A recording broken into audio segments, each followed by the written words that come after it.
is the rationalization. Because you can see,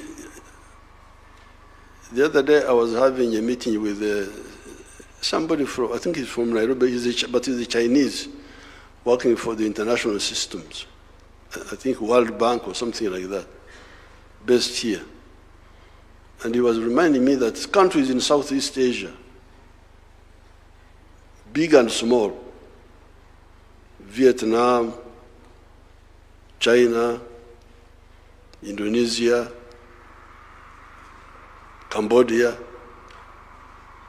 all of them have got access to the sea.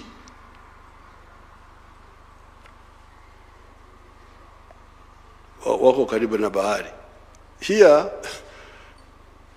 where the continent is fragmented economically, you have got countries like Uganda, Republic of Uganda, has no access to the ocean.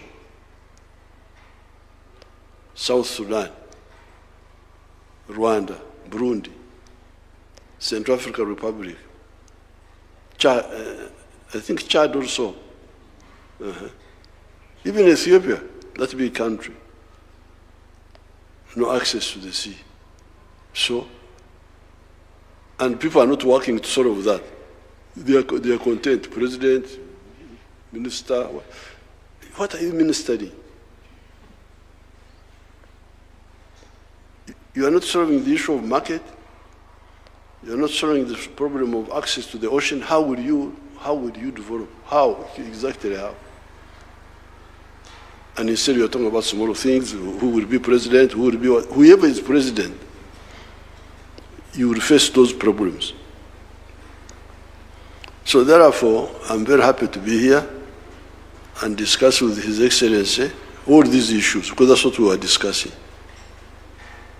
How can you have the sitting room in another country, the bedroom in another country, the kitchen in another country?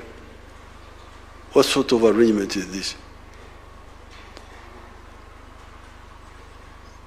They have invited me to talk to the National Defense College tomorrow. I will talk more about this issue of waking up, kuamuka, and rationalization. Kufanya mambo ambayo yuko na akili, sio kufanya mambo bila akili.